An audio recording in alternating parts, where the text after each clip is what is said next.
And hello, my fellow nerds. This is Oracle Nerd here, and welcome back once again to our Wonderland Remastered. So, anyways, we just arrived at Wonderland. We just arrived in Wonderland with Genzo, and we're here to look for the others. God damn! The two of us are standing over a dead body in Century 104. I'm having a hard time keeping the bile from rising in the back of my throat. Genzo has his calf clenched between his hands. I still remember playing hide and seek with them in the sunflower fields. Genzo grimaces. I mean, you still can, but it seems like a penalty for being found is going to be a bit steeper now. I roll my eyes. Come on, this is making me sick. We should keep moving away. Who knows? Who knows how many more of these guys are out there? Genzo tugs his cap back over his tousled hair. Which way then? I tossed a glance in the direction Rabid's battalion was headed. There was no sign of him now, but even the idea of being in their vicinity makes my stomach gurgle. I turned head to study the path they appeared from. It winds to the right, a short ways before curling to the left, disappearing behind the upraised mound of meadow grass.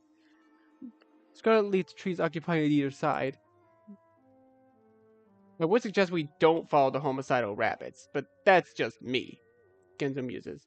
Yeah. Both paths are still and empty, and for the life of me, I can't form a clear mental image of what's down either of them. My memories are too scattered and vague.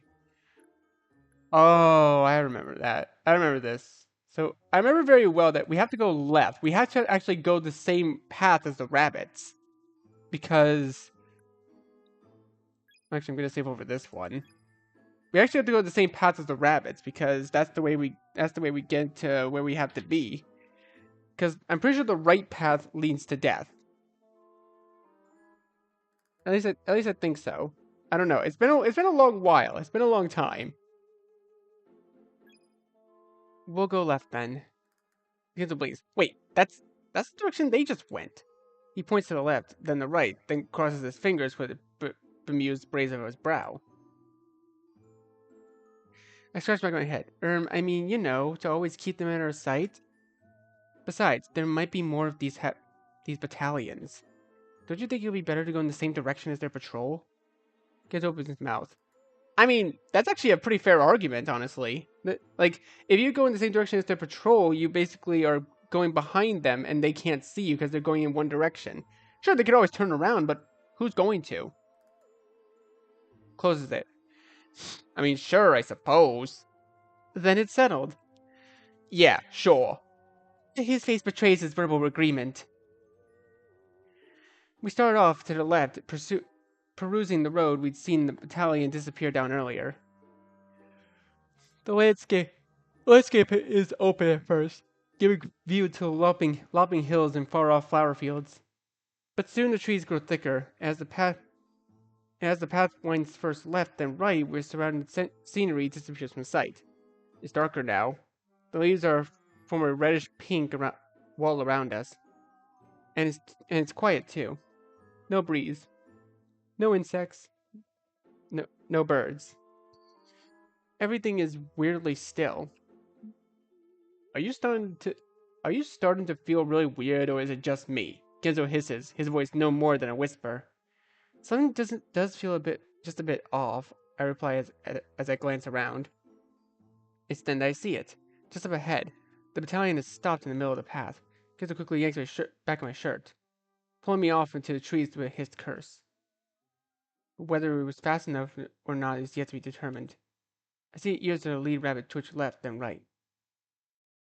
He turns around with a sudden jerk. Looks from rabbit to rabbit. His entire head twitches. There's someone here! His eyes dilates, then undilates. He blinks and twists his nose. I can smell them. You can smell us. With that snot coming out of your nose, I doubt it. Someone, sir? The left rabbit in the frontmost pair asks hesitantly. Yes. The lead rabbit wrenches his gaze towards the underling, sending spittle and snot flying across the battalion. You question my olfactory perception? No, sir. Of course not, sir. The lead rabbit skulks forward and the other rabbits dart out of the way. Drool drips from his gooey waddle of fur beneath his chin.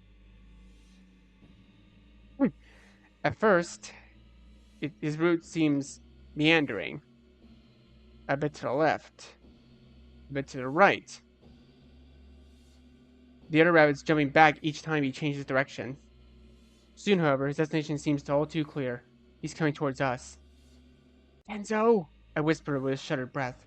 Genzo's grip on my shirt tightens. Come on. He tugs me back further into the trees, towards a patch of brush. What we don't anticipate, however, is the sudden slope of the earth. Genzo goes first, his feet sliding out from beneath him, and before he even has a chance to think about letting me go, he takes me with him. We go tumbling down the leaves and twigs and flurry of snips and snaps. Genzo's back slams into the trunk of a white oak. I follow with a beat behind, getting the breath stolen from me as the diaphragm collides with his chest. My head reels, my chin. Something hit my chin. My knee? I can taste blood in my mouth. I bring a hand to my forehead with a groan. I finally wrench my eyes open.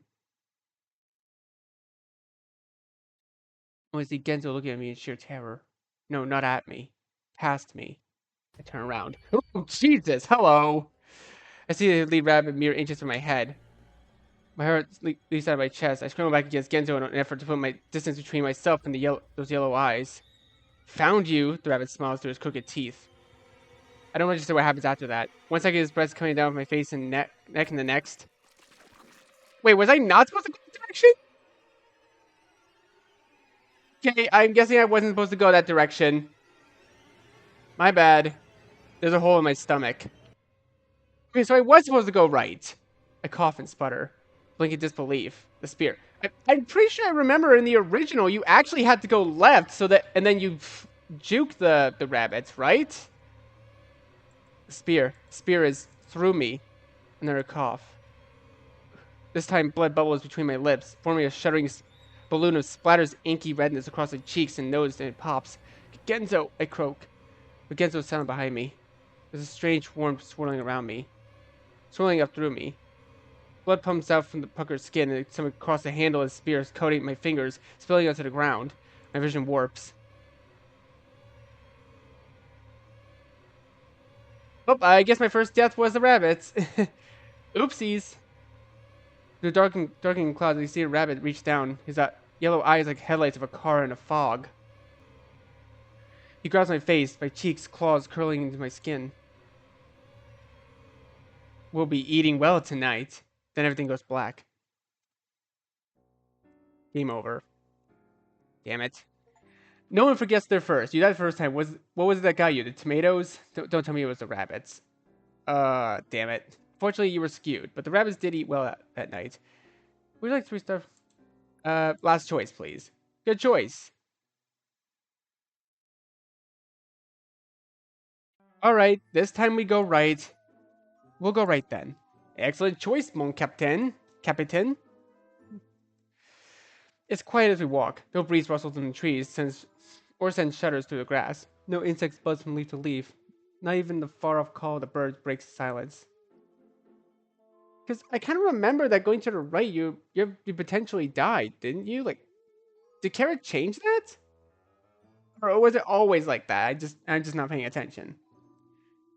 It's all close to the fiery red corridor us in as the river of dirt directs us us left and right like the waters of a canyon. Above us, the sky glitters a sunny orange, and on our either side, the strange flowers of blues and purples and teals dot the grass between the trees, some of them twisting and curling up the thick trunks like a kaleidoscope vines. Oh, right, I forgot to ask. Genzo's hands are in his pockets. Hmm? What did you wish for? A girlfriend. I mean, we're not gonna lie to him. Wish for nothing. I blink. Frown. Nothing, I finally say. Nothing? I don't know, I couldn't think of anything. I don't really want anything. Damn, guess you've got it made, huh? Genzo laughs. I don't respond. Even now even though I can't think of what I could possibly want. To find bucks, I guess? But that's less of what I want, more of an obligation. I just don't really care enough about my life, about things, about myself. I chew on the inside of my cheek. We round another corner. This time, the path opens up to a small clearing. An outcropping of rocks overlooks a small pond at the other end. From its peak flows a miniature waterfall, light reflecting off the steady drizzle. I take a step forward towards the pond. Only Genzo grabbed the back of my shirt. He tugs me back behind a nearby tree. Seconds later, a rabid soldier appears, nose twitching, his eyes searching the ground. My heart leaps into my throat at the thought of how close I was being seen. I stay perfectly still, Genzo's arms clamped around my waist as the two of us watch the rabbit in silence. He's looking for something, that much is clear. He wanders to the left and stops. To the right and stops. Twitch, twitch, sniff, sniff. His mangled ears jerk with each change of his direction. Where are you? I glance at Genzo, chest tight. What's he looking for? Hell if I know, Genzo hisses. Something squeaks. At that moment, a small white mouse rushes out from the brush near the pond. It circles once, twice, tiny tail dusting the ground, then dashes off at the trees. There you are, the rabbit takes off. A flying leap that has me questioning my eyes. He's on top of the mouse, large boot coming down on its tail. There's a squeak, paid this time, panicking. The mouse squirms against the grip of his tail, but its escape is futile. The rabbit raises another foot and brings it down the mouse's body, resulting in a squelch that sends an electric shiver down my body. The rabbit's jaw twitches. He raises his foot and ascertains the damage. The mouse's flattened body leaks red pus from the bottom of its boot. The mouse's head, which was escaped the direct impact, hangs limp from the remaining sinews, like a flabby piece of meat hanging off the end of a sandwich. The rabbit slams his foot back down, stomping and stomping over and over, until the mouse's body is nothing but a furry hamburger. His arm tightens around me. He takes a step back, and I move with him, back into the safety of the trees. But we don't anticipate a slight dip in the ground. He loses his footing, then goes down, taking me with him. The sound hits the ground, sends the rabbit's ears skyward. His head jerks around in our direction. Who's there? His spear is already at the ready. Shit. Genzo and I scramble to our feet, but the damage has already been done. The rabbit is staring straight at us. His arm shoots out in front of my chest. The rabbit cocks his head first to the left, then the right. His right eye twitches, then widens. You're the fellow the king told us to watch out for. He chuckles, laughs, and licks his lips. I'll get a promotion for sure if I bring you in. Fresh meat for weeks. No more of that slop. He points his spear at us. Then charges. Ooh, okay. Honestly, I'm glad that this music track stayed the same at least. It happens before I can process it. 1 second of standing behind Genzo, the next. Something jabs in my ribs so hard knocks the breath out of me. I'm weightless. Falling. Ground rushing. Just before my ass hits the dirt, I see Genzo with an elbow stretched in my direction and a foot stretched in the other. Rabbit, who was less than a second ago had been standing a good 20 feet away, is right next to Genzo. But the point of his spear is missed, slicing the red line across Genzo's cheek. Instead, it now thrust fruitlessly past him in the open air. Rabbit's head jerks left in surprise, just as his boot hits Genzo's foot. He stumbles forward, unable to stop himself before the tip of the spear crunches into the wood of the nearest tree. It's at that moment that I hit the ground. You fucking... The rabbit alters between glaring daggers at Genzo and tugging at the burrowed head of the spear. Genzo, however, wastes no time. He grabs the front of my shirt before I even have a chance to orient myself and wrenches me to my feet. Run! I do as I'm told. The two of us go streaking out across the clearing, past the outcropping of the rocks, past the pond, and towards where the path breaks off and follow the slowly expanding stream. How the hell were you able to do that? I huff as my lungs fight for air. Just heard him coming is all. Genzo wipes at the blood dripping down its cheek.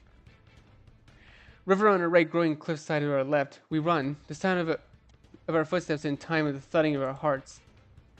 What did he mean by that fellow the king told us to watch out for? I panic, trying to get my thoughts in order.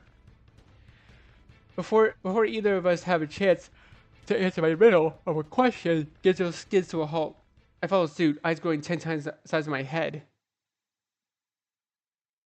The ground in front of us is no longer, ground. It's soft, lumpy, and pink, a giant slab lopping flesh splayed out across the tongue in wide 30 feet across. It's the tongue. It's connected to the largest eyeball I've ever seen in my entire fucking life. Oh, not this guy again. It's round and wet and sitting in the side of the cliff face as though perched atop a throne. And at an approach, the oversized pupil swivels an almost audible rumble to stare straight at us. What the fuck? Genzo perfectly verbalized my own thoughts for me. I don't remember that being here before. I take a step back, hesitate, a slimy pink hunk of flesh draped across the path and lapping the river water on the other side. You couldn't pay me enough money to walk across that thing. Genzo looks out ready to retch. Despite my mutual feelings, I also know the rabbit's going to be on our asses in a matter of minutes, if even that. I quickly scan our surroundings, looking first at the steep rocks to our left, then the river to our right. The cliff seems out of the question, but the river isn't too wide. There doesn't seem to be much of a current. Just as I'm studying the intricacies of the water pattern, I feel a tug in the hem of my shirt. My head down, my eyes refocus this time on taking a small of a sight of a small creature staring up at me. I jerk backwards with a cry of surprise. The hell is that thing? Genzo comes up behind me just as I recover enough to ponder the same question myself. It's small, only coming out to my knees, but its head is large and puffy, and oblong and red, bright red, almost like a tomato. Two beady black eyes rest above the beginner's shit-eating grin. His stunted pocked arms waver slightly at each heave of his chest. What do you want, little guy? I pop a squat, hoping to decrease my height in order to appear less of a threat. It warbles something incomprehensible, then waggles its tentacle-like arms off to the right. I turn my gaze in the direction it's pointing to see a neat wooden bridge stretch across with the river. Hey, there's a bridge! My brows furrow. I swear that wasn't there before. You're trying to help us then, aren't you, little dude? Now it's Genzo's turn to kneel, though he has a lot less height to lose. The creature joggles its arms again with a happy warble. It certainly seems like it wants to help us, though I can't shake the oddity of the bridge. There's no way I wouldn't have noticed it when I was surveying our surroundings earlier. Still, our only other option is... I turn to look at the hulking tongue again. There's a stagnant pool of saliva saturating the dirt in front of it, and a giant gooey eye is still watching us. I clench my hands and curls with a groan. There you are! I spin around, only to see a rabbit at the end of the path, spear pointed right at us. My heart promptly drops in my stomach. Fuck, Genzo takes a step backwards. Even our tiny acquaintance brings its arms to its mouth in fear. Okay, there we go. I don't know why I didn't move on. What are we doing, Eggs? I can only see the rabbit rearing up for a charge. I have to make a choice now. The bridge or the tongue? Oh. Okay, we're going to the tongue. Nope. I remember this very, very well. If we go to the bridge, we're dying. There's something wrong about that bridge. Too wrong. In that moment of indecision, I choose to go with my gut as much as it pains me to do so. Damn it! I groan. To the tongue! To the tongue! What? Genzo squeaks, his voice raising about 2 octaves. But there's no time to explain. I grab his sleeve even as he's throwing the creature a pained look, and drag it towards the heaving pink slab. Well, it's either we get stabbed, we get eaten, or we get eaten. We clamber on top of it, and the sound of racing footsteps fills the air behind us. My fingers' knees sink into the oozing, squishy flesh. Immediately, I roll forward to escape the edge and Rabid's potential grip, flopping down atop the porous mass. Once Genzo is safe next to me, I throw a glance back at the rabbit, see it glaring at us angrily from the solid ground. He's not following us, I muse. Genzo jabs angrily at his chest. I wouldn't follow us. He has a point. All the more reason for us to get across this thing as quickly as possible. I push myself shakily to my feet and try to take a step. But walking across this gelatinous surface turns out to be akin to walking across a waterbed. A very gooey waterbed. I probably slip and fall face first into the pink pulp, so I have a gushes up through the jiggling pores. Next to me, Genzo is crawling forward on all fours, his face betraying his disgust. This is the most disgusting thing I've ever done in my life. I shakily rise up to my hands, fingers sinking into the tongue's flesh. The bulbous nodules of its surface scrape against my palms. Let's just hope it's not the last thing you'll ever do in your life. I wince and follow after him, saliva quickly saturating my knees to my jeans. It's slow going. Not only the sponge-like surface make it difficult to balance, but the slick film of saliva makes it nearly impossible to build up any sort of momentum. I keep my eyes trained forward as I crawl, trying not to look or overthink about the viscosity seeping beneath my fingernails. It's watching us, Genzo's voice catches. I glance of my own to the left. The pupil of the cyclopean eye is fixed straight on us, unmoving, hawkish. I immediately jerk back to the front, shudder zipping down my spine. Just keep moving. We're halfway there, halfway across the vast ocean of pink. We just need to keep moving. It's at that moment that the tongue moves. It starts a low rumble, like a foreshock preface of an upcoming quake.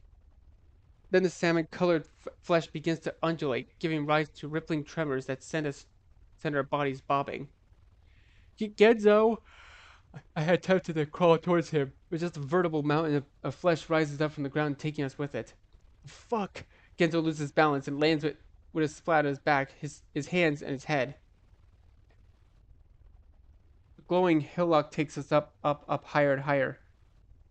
I dig my knees and fingers into the gooey pink sinews to keep from sliding off and cracking my skull open from on the ground far below. The mountain continues to rise until, just as I am about to lose my grip, it shifts gears, no longer reaching for the sky, but instead rolling like a wave.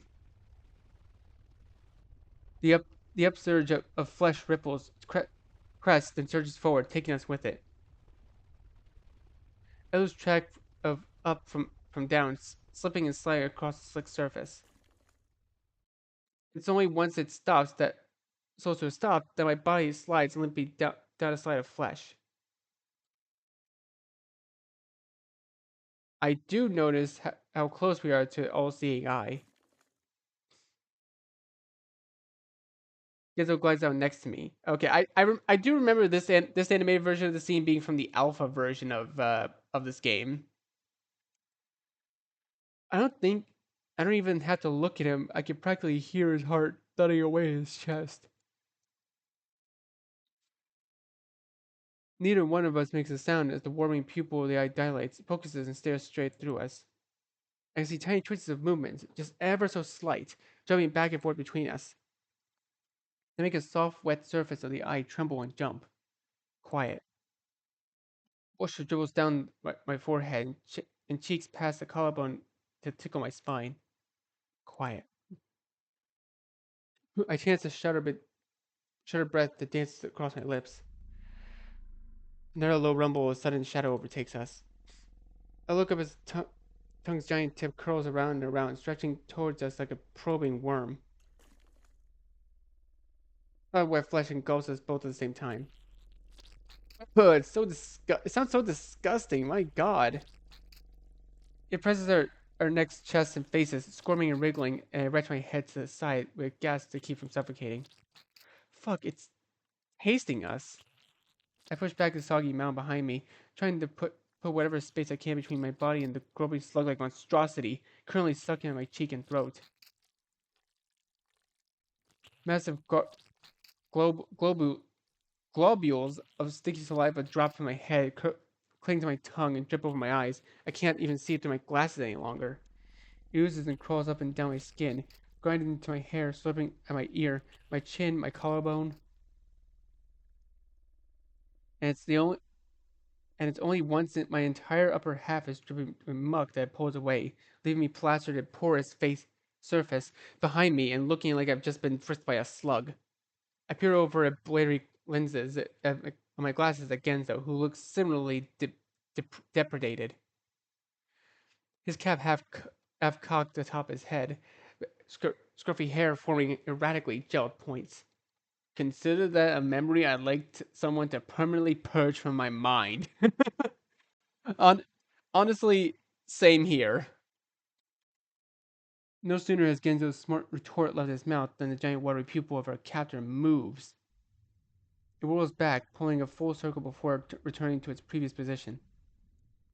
Only this time, it's pointing thousands and thousands of tiny lines.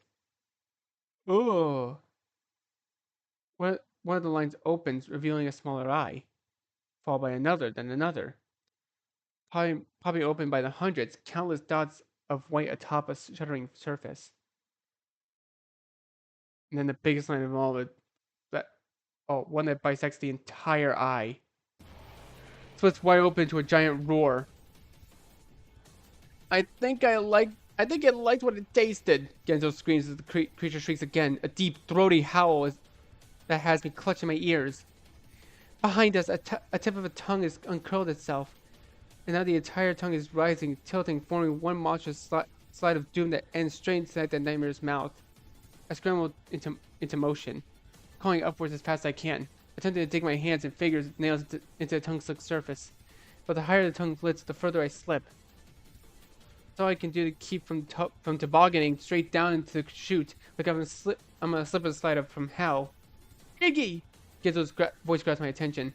Through the panic, I see him brandishing what appears to be a screwdriver. Never leave the workshop without it. What? Before I can even question his motives, he slams the sharp metal of his trusty bike tool into the quivering flesh of the tongue. The reaction is immediate. The beast howls, and howls so loud that it feels like my heart's twisted into veritable nothingness. Then the tongue jerks, flails, writhes in pain. Grab onto me! I don't have to be told twice. I launch myself at Genzo, latched onto his waist. Never before have I held onto something so tight. I clasp my fingers into the fabric of his pants, digging my face into his exposed belly. Above me, Genzo's clutching desperately at the handle of the screwdriver, jaw taut, muscles tight. Another roar from down below. It's getting really angry now. The tongue bugs, thrashes. Each bounce sends us up and down, slamming back to the spongy surface. Juicy splats that take the breath out of me and rattle my brain. But somehow I keep my grip on Genzo. And Genzo keeps his grip on the screwdriver. The roar morphs to a wail. And the muscles beneath us grow suddenly taut. I open my eyes for a peek, not even realizing I had them closed, just in time for the entire tongue to reel back in one whip-like lash. I chucked itself forward. Guess I go flying like rocks in a slingshot. First a few feet over the ground, then slamming to the dirt, rolling 5 feet, 20 feet, 5 feet, 10 feet, 20, before finally unceremoniously slapping into a puddle of strewn path like a pair of wet fish.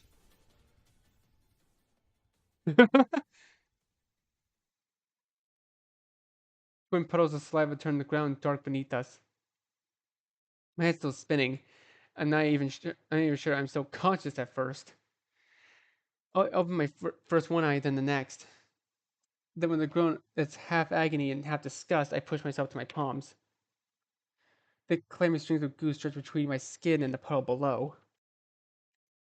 Genzo rolls over. His cheeks are painted with glossy jewel. Nothing could ever go wrong here, huh, eggs? He laughs and hacks another water saliva onto his chest.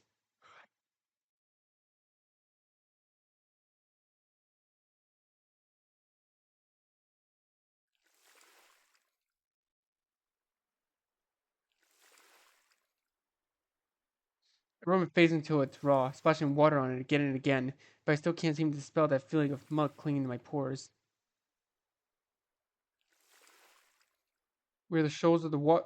We're in the shoals of the water, up to our knees in the water, rinsing our hairs and clothes and mouths. Genzo taking off his jacket and kneeling on top of his knee like a washboard. His hair sticks up errant wet tufts that shudder with each jerk of his shoulders. My glasses are the worst. No matter how many times I rinse and buff the lenses, the prismatic glare remains. I limp carefully back over to the grass and squint at Genzo, who is now wringing out his jacket. Out here and away from that horrific monstrosity, it's calm again. Nothing, no one in sight. The only trickle of river current as our musical accompaniment. Glad to know this place is apparently fucked up beyond all reason. Genzo follows me back to the bank. He shrugs his jacket back on before pulling his cap over his curls. Really, just lovely. What could have happened to it? It wouldn't just, on its own, would it? Iggy, we don't even know what this place is. Hell, Until this morning, I would have told you it was nothing but some crazy yet suspiciously coincidental dream we all had as kids. I run a hand through the damp ringlets of my hair and peer out across the landscape. A flashing movement catches my eyes, and my gaze goes immediately towards the far bank, where a river twists around to form what looks like a small beach. A dock has been erected in the stand, a boat is slowly gliding its way over from the opposite direction. Ginzo follows my gaze. He narrows his eyes. That's strangely serendipitous. No, no, I remember this. Inside the miniature white riverboat is slowly churning red and black water wheel. Its benches with just enough room for five. Its helm of gleaming polished wood that moves on its own like magic. Even though it brings fuzzy, shifting images bubbling to the surface of my brain. Of, event- of adventures down the river. Of standing at the helm with my arms outstretched, feeling like an intrepid explorer off to discover lands unknown. For a moment, I do nothing. Then I take a step, then another. The steps morph into a jog. I get to the wooden steps of the dock just as the boat comes to a halt on the other end of the pier. Jesus, Genzo huffs behind me as he runs to catch up. To the left of the dock, a cheery red and white sign that reads Kitty Cruise on it.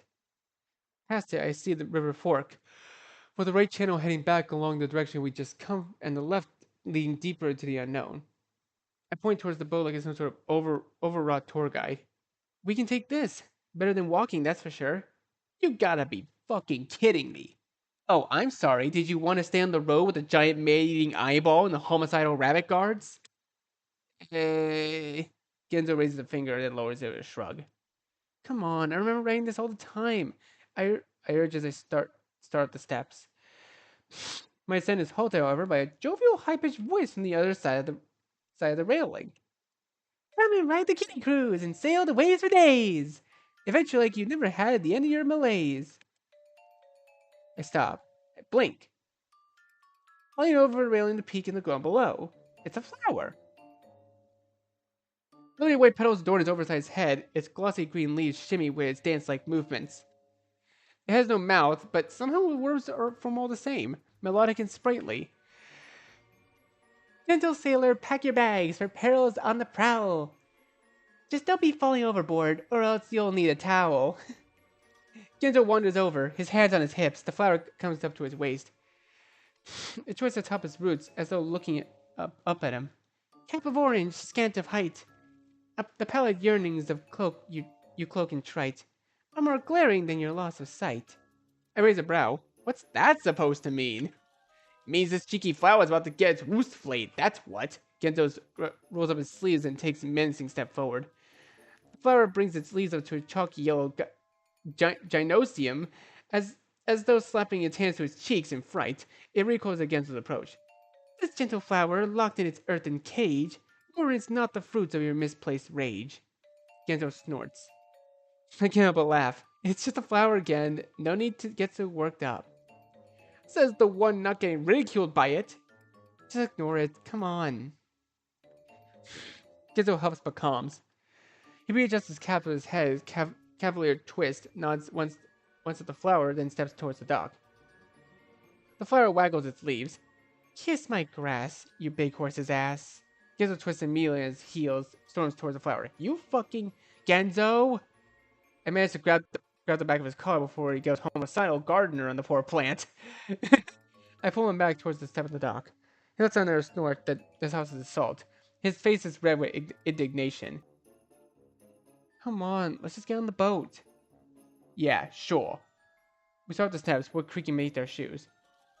Those soothing breeze and charming dale await you in this gentle creek.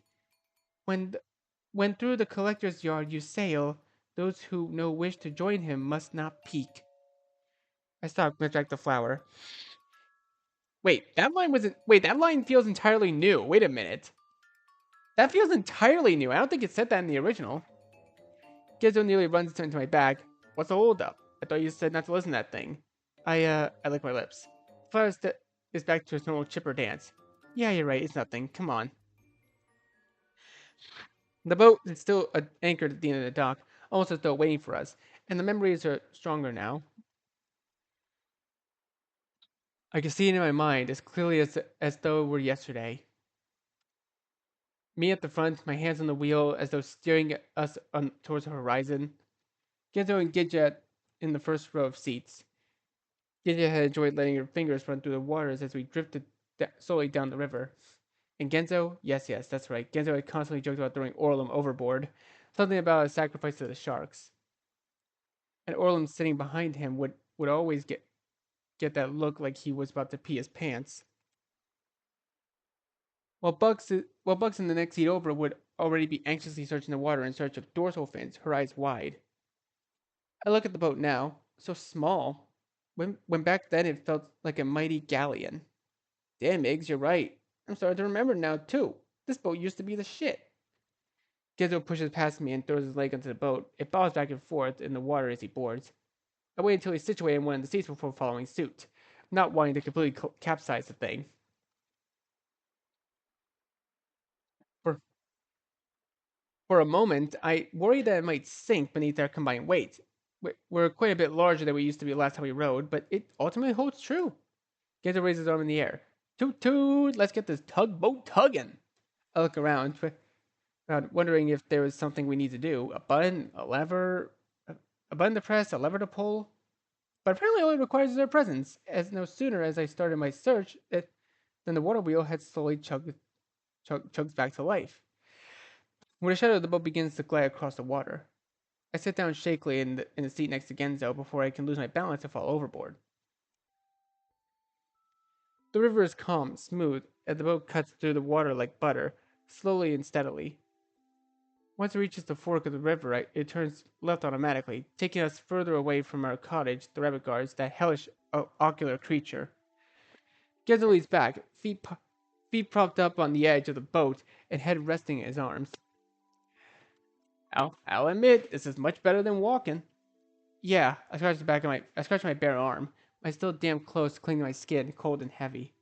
We round the bend, now drifting dreamily past colorful scenery. Knolls of gold and green slope upwards and away from the riverbank, and red and purple trees stretch towards the orange sky. Decorating the ground are flowers of all shapes and sizes, cattails, tufts of white cottonweed, all of it seemingly untouched, with no signs of life to disturb it. I watched the wheel of the hem creak gently back and forth, keeping us centered in the middle of a waterway and continuing our journey upriver. The gentle current is liable to put me to sleep before long. I can't decide if the absolute silence is eerie or calming. I shift to my seat, hands in my lap and thumbs batting at each other, then toss a glance at Genzo. He's got one eye open, studying me. What? I ask incredulously. He shrugs. Just don't want to forget what you look like when this is all over. I bite, I bite at the inside of my lip. A twinge of guilt is rising up again. Genzo, As for me, though, oh, that I'll gladly forget. I'm ugly as hell. I mean, wow, I kind of wish I never found that out. Roll my eyes. You're not ugly. Maybe compared to Orlum, I'm sure he really takes the cake. He was ghastly enough as a kid. He sits up, hands clasping and unclasping. You should really lay off him, you know. Or say nothing. Um,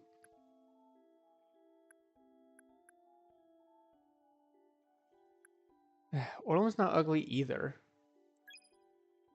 Orlum's not ugly either. This makes Genzo laugh. Oh sure, and the Pope's gonna declare him a saint. Yeesh, Iggs, I knew your taste wasn't great, but I didn't know it was horrible. That's not what I meant, you know it. I'm just saying he looks fine, just a little different. Besides, we both know what he's been through. Genzo chews on the inside of his cheek, silence setting over us. He shifts, turns his head and adjusts his hat. Then finally, damn though, all of us? It's bringing back a fuck ton of memories. I know what you mean. We're rounding another bend. Dandelions and sunflowers dot the opposite bank, and tall and proud. Have you ever wondered, hmm? if we should have stayed friends? The five of us. If it weren't for this place? Gizzo leans back again, eyes towards the sky. His jaw moves as though he's chewing on his thoughts. I know that we forgot a lot, or maybe I don't know if that's the right word. More like began questioning if it was even real or not, at least for me. But maybe that secret somehow kept us together. We didn't want to lose the only people we could share this memory with. Or we were just a bunch of losers who never made any other friends. I pressed, I pressed my lips into a line. I'm being serious. And I'm not? Genzo shrugs. I mean, why did I let my gaze wander to the passing scenery? Why did what? If I respond, a sign stole my. I don't respond, a sign stole my attention. Small and wooden and perched up along the right hand bank. The words collector's territory ahead have been painted on it in heavy red strokes. My gaze jumps to the water, which has started to take on a yellowish hue. I stand up, shaky, my tongue feels like a dry sock against the roof of my mouth. You, gonna tell me what's wrong there, Eggs? We're approaching the next curve, drifting slowly, peacefully. But something about the air makes my hair on my arms stand straight up. My fingers tingle with electricity. With a jolt, I slam back into my seat, reach for Genzo's hand. Close your eyes. What? Genzo's brows shoot skyward. I'm trying to press Genzo's palm against his eyes. Just do it. There's no time to explain. Close your eyes and don't open them until the boat stops. Promise me. Jesus, Eggs. That running with the not only eye monstrosity must have really gotten you shook. Promise me. Genzo waves his arm in disbelief but closes his eyes all the same. They're closed. They're closed. Jesus. Watch him for a second, making sure, absolutely sure that he has them closed for good. I follow suit, folding forward and covering my eyes with my palms. Then wait. Sitting there, elbows digging into my knees, toes curled into soggy sneakers, the sweat gathering in the crook of my neck. I can hear the water lapping against the sides of the boat. I can feel the rhythm of the water wheel against my backside, the gentle swell pushing us forward. Calm. Quiet. I chew on the inside of my cheeks, fingers sticky, forehead damp. Waiting. Waiting. Waiting. We must be past the curve now. What am I doing sitting here like this? Ridiculous. I made Genzo play along too? What an idiot. There's nothing out here. Tendrils of shame worked their way into my chest, making my face feel flushed and hot. My stomach feels like it's being tied 50 different knots. Stupid, stupid, stupid. I should just look already. There's nothing there. All I ever do is overreact. My cheeks, my neck, my back, I feel so hot. How about embarrassment? My breath comes out shaky, feverish, leaving moisture on my wrists. What disgrace. Just look already, you idiot. Nope.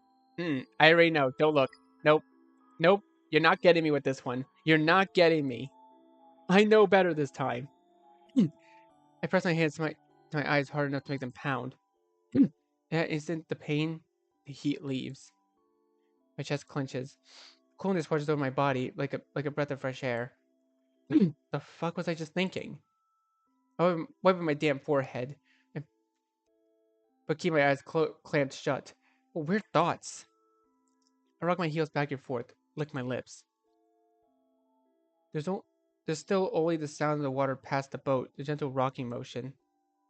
Hard to believe I'd just been berating myself for wanting to play a little bit safe. Though I have to admit, I am a bit curious. Who is the collector? And what is this territory of his? Why aren't we allowed to see it? The back of my neck tingles with curiosity, a tangible feeling of yearning. I spread down, but it spreads out to my back, pinpricks that dance to excitement. I want, I want to see it. I want to see what's there. My eyelids flutter momentarily. The thrill of sends up and down my spine enough to make my heart jump. I need to know.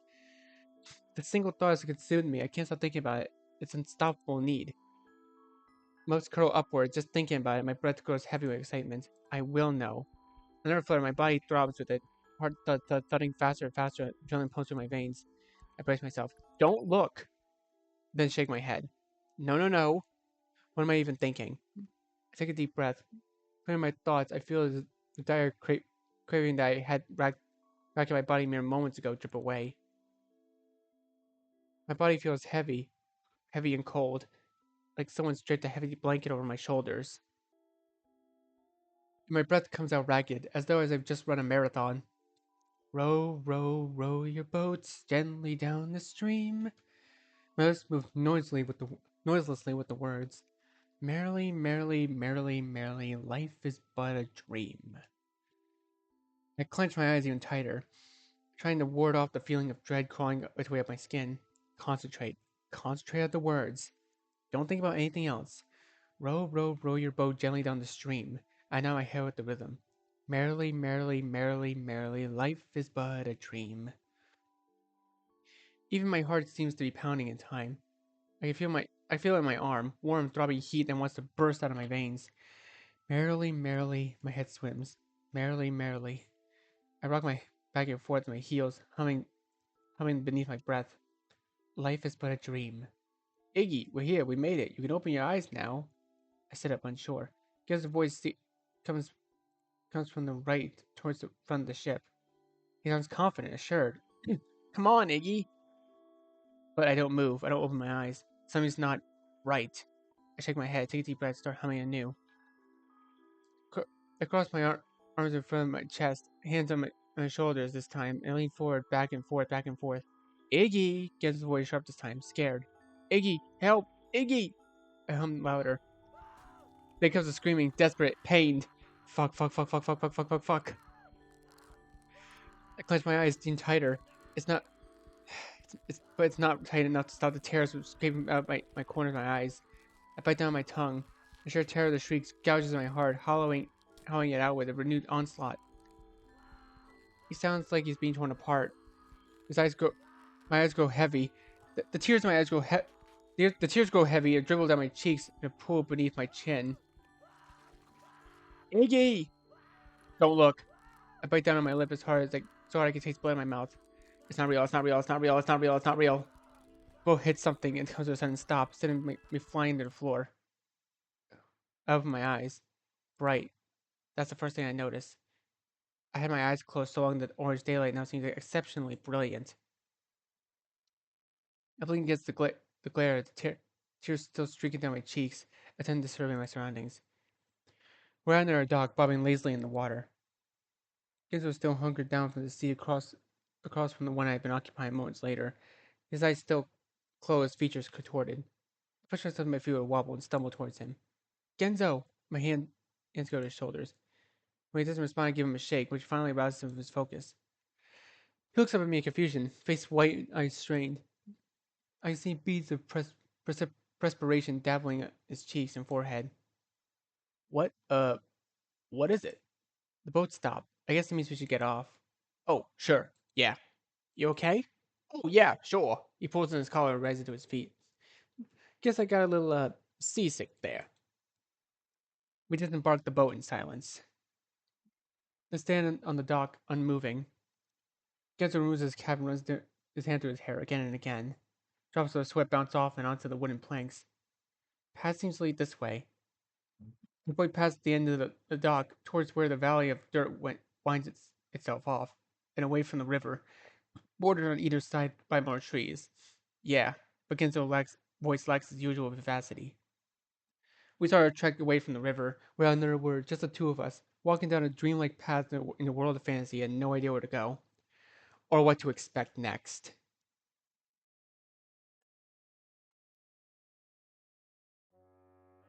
Okay. Alright. I think this is a good time for us to leave this video here for now. So, thank you guys so much for watching. Be sure to leave a like, comment what you think, share this video with your friends, and be sure to subscribe and click the bell so you don't miss a single notification. I'll see all of you in the next video. Goodbye!